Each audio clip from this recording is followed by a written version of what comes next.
Wait, is that glasses? Glass. I see. They made before they opened up. They make like anyway, yeah.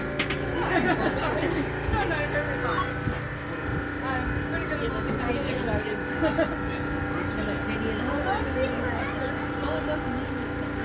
Oh, sorry. Are you good?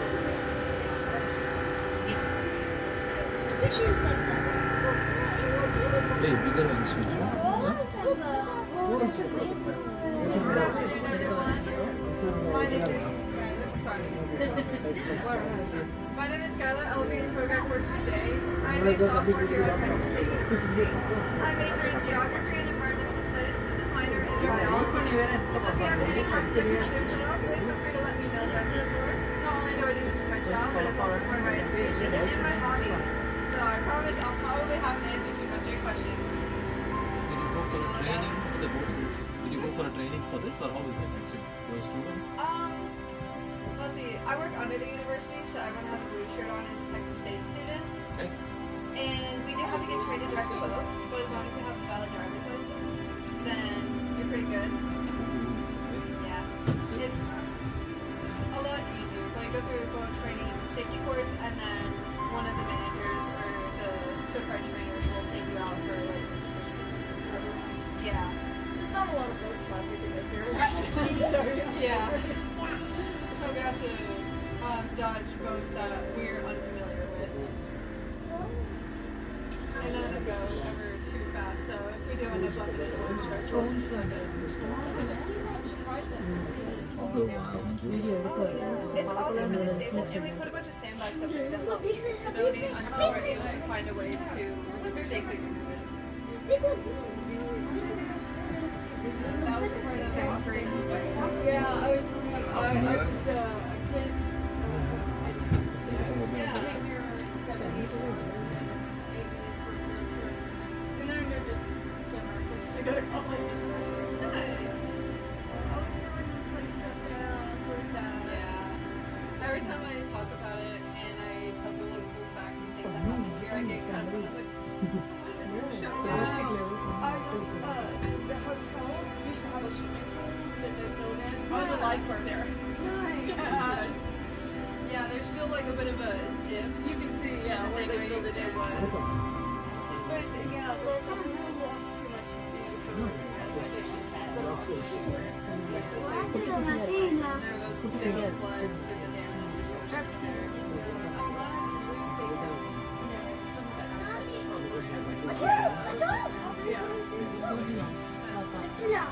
So we're currently traveling to the headwaters of the entire San Francisco River system. So all the water starts here in the travels about 260 miles all the way down to the Gulf of Mexico. So all the water starts here and yeah, it flows over a dam. But in the summertime, if you're visiting Florida or a kayak, then we have a giant canoe race that happens here. It's called the Texas Water Safari, or also known as the toughest canoe race in the world. If you were feeling adventurous, you can size up. The races have a time limit of 4 days to travel the entire 260 miles. I flew the second place here like 4 years ago. I didn't bring that. I wanted to do the Swiss safari, but I got to fly. My dad was supposed to do the water safari back in 2020, but you know, COVID shut everything down. So we got a really cool kayak out of that. Yeah. Who's your My dad, Oh, your dad? What's his name? Jack Gibbs. Is he around? No, he lives in Houston. Oh, okay. I'm from Houston. Nice. But no, he was never able to participate. He was sponsored by the Iron Freedom Foundation now. This hotel here to my left, or used to be a hotel, she's almost 100 years old. She was built back in 1929. As like I said, a luxury hotel by the Rogers family. Unfortunately, in 1930, she had to close down due to the Great Depression. But she had a handful of identity changes before landing on this one. She became a sanitarium when tuberculosis spiked to help alleviate hospitals. And then she became a boarding school for boys. Then she went back to a hotel when this place opened up as Aquarium Springs, which was one of the first theme parks in Texas. And now she is Spring Lake Hall. that is where a lot of our geographers and researchers work to perform their super cool projects. So while the majority of it is office space, on the first floor we do have a free aquarium that is open to the public, where it showcases some of our native species along with some of our threatened and endangered ones that live here. Because, you know, it is a big lake and some of our creatures, especially the ones higher on the food chain that is high.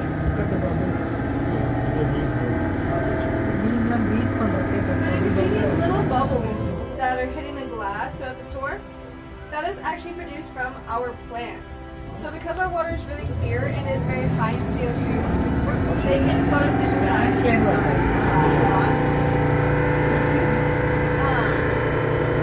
Our plants can photosynthesize a lot more, and they produce oxygen as a byproduct in the form of those little bubbles.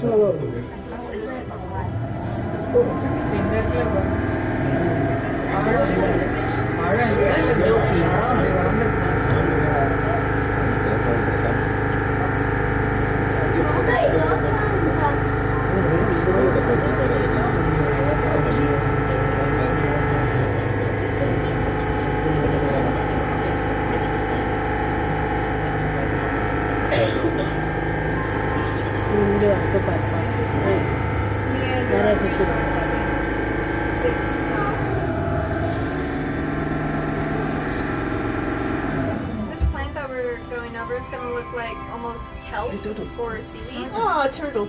That is a plant called Sagittaria, and just as we saw a turtle in there, this is their main diet. They really like this plant. So if you see any triangle bites taken out of them, they are the culprits. I promise it wasn't me. Just a fair warning, I do make a lot of dad jokes throughout this tour, so be warned. They're all going to be here. We should be starting to see a strip of white sand in the bottom. Yeah. So that white sand is all eroded limestone. And the reason it is here is because this is a high pressure spring. So just going to kind of rotate it. But our high pressure springs are producing so much water that we actually can't see it coming out. But if you look along the sides, we'll be able to see the plants kind of waving. And they actually produce between, when they're in their prime, they produce between 100 to 120 cubic feet of water every second. So it is definitely an impressive amount. To put it into perspective, if you were to remove all of the water from the spring lake, it would be completely refilled in about a day and a half. So we have a lot of water. And I believe we get like 11 million cubic feet that flow over the dam every day. So, super duper cool. Unfortunately, we are in about a stage 2 to 3 drought currently, so none of our springs are at the level that we should be at, which is a bit of a bummer, but they're still flowing, so it's comforting. This is one of our few creatively named springs here in this lake. This is called Weissmuller Springs, and that is because during Aquarium Springs days, this theme park attracted a lot of celebrities, one of which was a man named Jerry Weissmuller, who was known for playing Tarzan in the early live-action movies. He was also an Olympic-level swimmer. So, he was on one of these boat tours, and his captain said that aquifer water is very clean and safe to drink, which that is true. Our aquifer naturally filters the water so well that we only have to add a little bit of chlorine into it, and then we're pretty much good to drink it. So, when his tour guide said this and he heard this, he immediately became like harsh. I'm talking, he needed water right there, right now. So, he did what any normal person would do and jumped over the side of the boat, obviously. And when How he deep jumped is over- this? Huh? How deep is this? This is about 12 feet. 12 feet. No.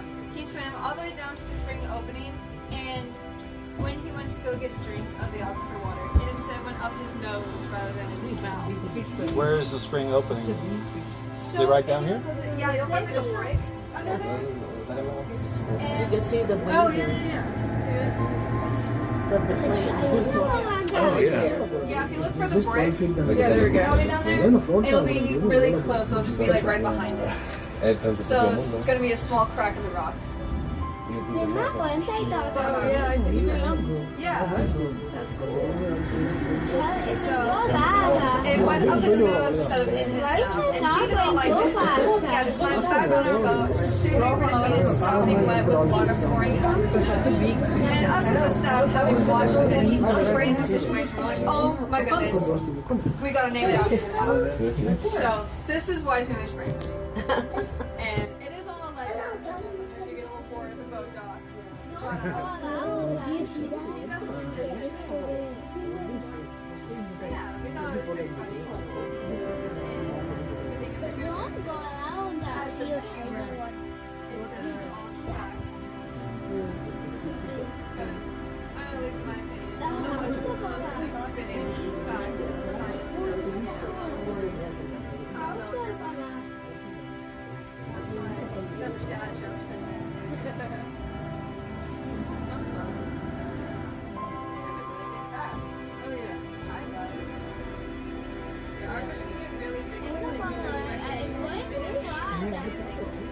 And that's because of all the big fish we have in here. And because it is on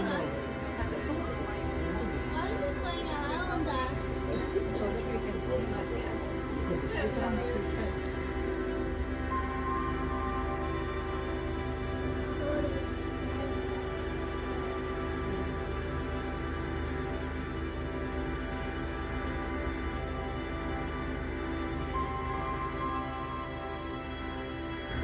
So as we travel downstream, if you look over to my right here, or onto some of those buoys in our dive training area, you might be able to see some turtles chilling over there. And that's because this area we call Turtle Town. Because turtles are cold-blooded animals, which means they have to use their environment to warm up and cool off. They can't control their internal temperature like we can. So normally whenever they get a little chilly, they will find a nice sunny spot to rest on, and they will sit there for hours and hours and hours sunning. And every time I see them, I get really jealous because I want to be a turtle. You just gotta swim down, eat some plants, climb onto a log, and then sit there. Sounds beautiful. What about that? I guess it's good. It's the same. I like to play little games with myself while I'm on these swims. Especially with our turtles because they'll like to pile onto the buoy, so I'll see how many are on for a time and on top of each other when they're on the towers. And I'll see how high they are.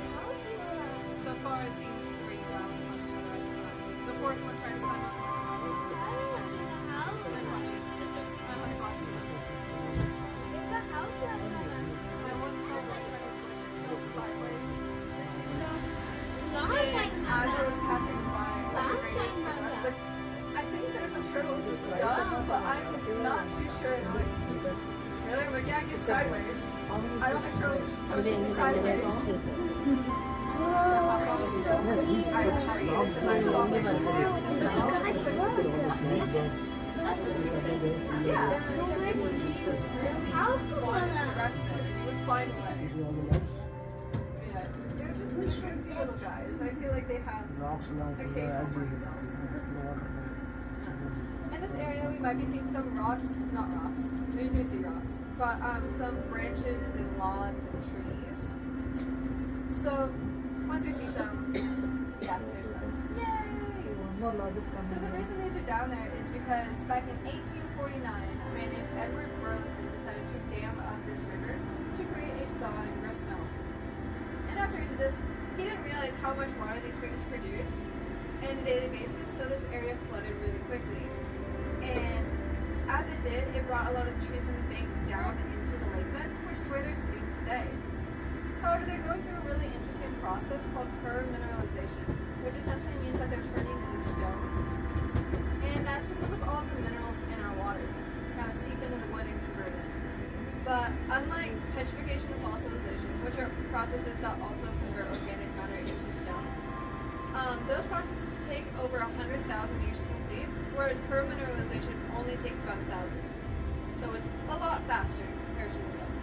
Still, so long that I will not be able to see it, and I'm a little upset at that.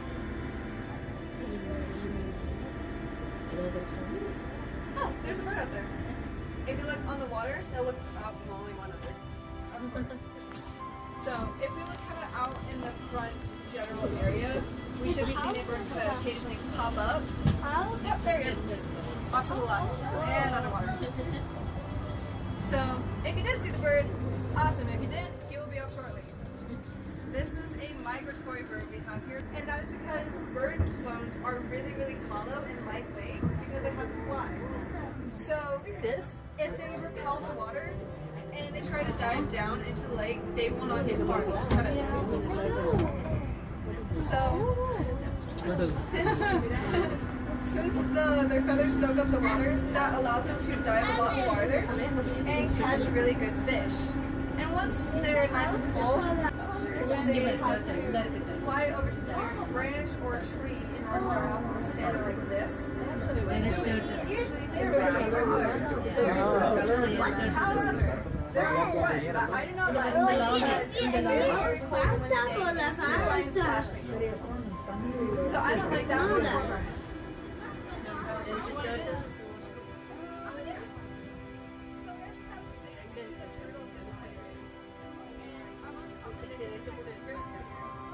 I see him finally. Where? On that log over there. A couple of them. Three. And our second most common is our red ear sliders. And they have really bright red cheeks. But fun fact about turtles is the bigger turtles are actually females and the smaller ones are males. So that is because female turtles need a lot more space to show the whole eggs. So if you see the big turtle and the little turtle, that is usually a mom and dad instead of a mom and child. They're really cool. And I think they're really cute.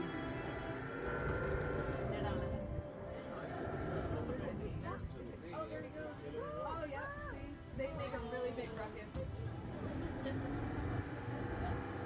it would splash up water. Meadows. Oh yeah, that white bird up there? Yeah. That is a great egret. Egret? A great egret, yeah.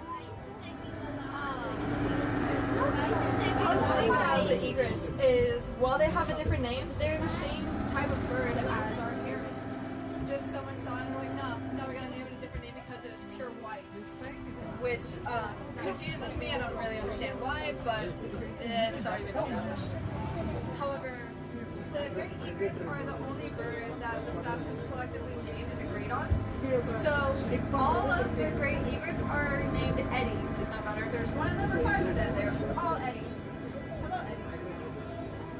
You asked me about the triathlon where it came out. Yeah. It was right there. When SWT does the Texas State does the triathlon. Yeah. Yeah, when they start, you have to dive in from the headwater, and then we got out here. There's a lot of I don't know if they stuff. still do it anymore though. I think instead of shipping stuff like at the headwaters here, they should be down to where the dam is, just so we don't actually bring an invasive species into this lake. But we still hold a lot of those things. You know,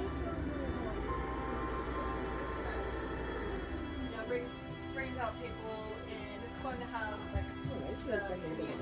Yeah. So We don't want to get out of here. This was a great area to do a triathlon. You got a coach road going out there. So we are over the deepest part of our lake here. It is about 25 to 30 feet deep, so significantly deeper than the average of our 8 to 10. Which we're going to kind of zigzag our way over this specific area. I want to show y'all. Because Deepest part. cool thing. So that up here. Yeah, that used to be an old ferry dock. If people didn't want to take the sky gondola across, which I don't blame them, I would not want to be stuck in a clear orbit strung over a body of water. They could take the ferry and that would bring them to the other side of the lake as well.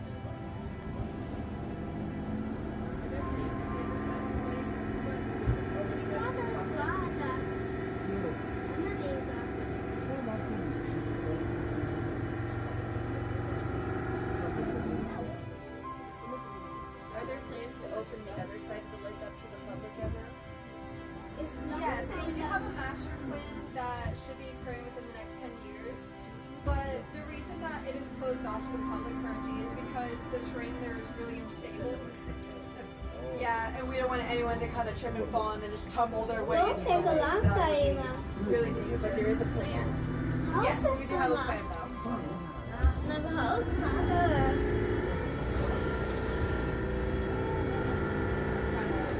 Trying to get us to see at least one low pressure spring.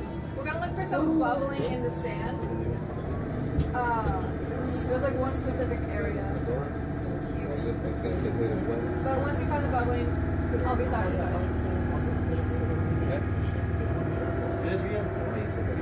The last time it's right there. It's gonna look like little rings, almost like something's trying to crawl out from under the sand.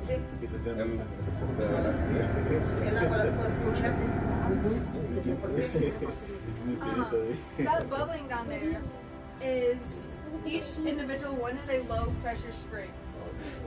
So you can see the difference between what our high pressures look like, where it's just that pool of white sand, in comparison to our low pressures, where it's just little rings. And that is because they don't have as much force or power as our high pressures do. So they just, the sediment sits on top and creates that little fountain pattern. don't think that. Don't. But as we make our way back to the dock, I would like to discuss this entire region over to my left here. So this is the Texas Hill Country, and as I mentioned, it is very unstable to walk on and stuff, and it's not very fertile soil-wise. However, it does play a vital role in the survival of our ecosystem, and that is because this is the recharge zone of our aquifer. So because the aquifers are just caves underwater, and they're encased in rock, they don't have a way to naturally replenish. So when we get a lot of precipitation up there, it trickles into the ground through little holes, and as it travels from the higher elevation to the lower elevation, it gets filtered through, which is why the water here is so clear. So it's really cool and awesome. And They don't allow anybody to like hike that anymore, right? no, we only have the trails over there. But yeah, it's just gotten super unstable and unsafe. So, because we've had a few people try to, and then they'll slip and fall in the lake. And we're like, guys, you can't keep doing this. We'll try their hardest, of course. But so because over 2 million people rely on the Edwards Aquifer for drinking water, we have a lot of laws in place in our recharge zone regarding pollution because we don't want to make the water icky and gross. Because I know about y'all, if I wake up at 3 a.m. to go get a drink of water and I turn on my faucet and the water is purple, I would be deeply disturbed, probably crying, call maintenance. So the fact that our water down here is so clear is a wonderful indicator that those laws are working and that we're not polluted. So yeah, it's really nice to see and hear.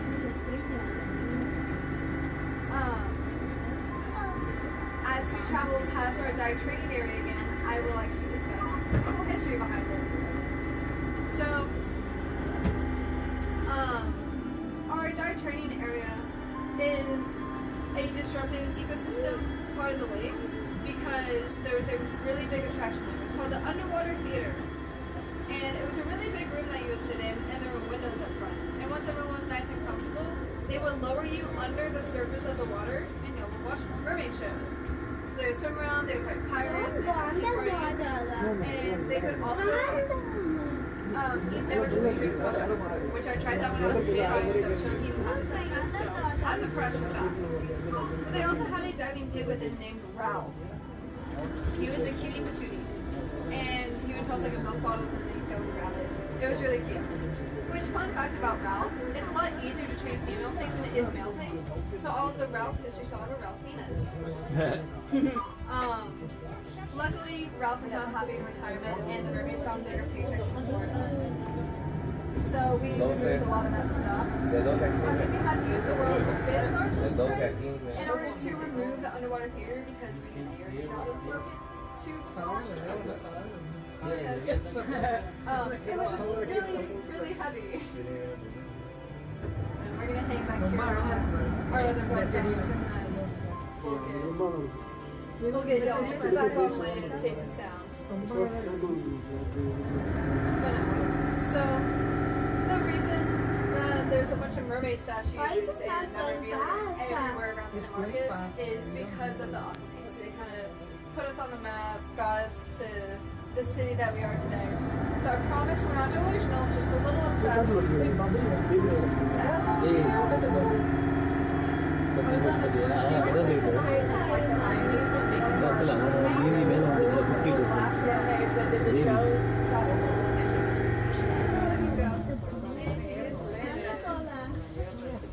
They're really funny. Would you think that they have brown eyes? Just from a distance, but they actually have like ice blue. If you look at the close-up photo of them, they're really pretty. Yeah.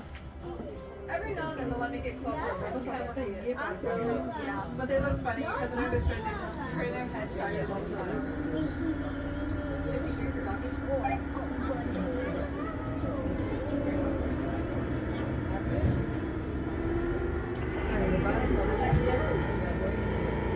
So we are beginning our adoption process. So I like to ask everyone to remain seated until that silver gate is open. Because that means you're successfully tied off to the dock and we will not be experiencing any more bumps. If you would like to explore this area more, we do have a wetlands boardwalk. So if you take the trail to the right and follow it until you reach a shack, that will bring you there. It is only about 1/10 of a mile, so it's not very long. And there is a beaver lodge there. You get to see where they live and things that they have built. Unfortunately, you cannot see the beavers themselves because they are nocturnal. But you can see their constructions. They're on a mission. I don't know what they're building, but there is no one that can stop them. Which funny fact about beavers, they actually get irritated with the sound of moving water, which is why they'll like block off so many things. It's because it genuinely just makes them upset. So they're funny. And if you take the trail to the right and into the Big Tan building I was talking about, on the first floor that will bring you to our free aquarium. That is where we have some native species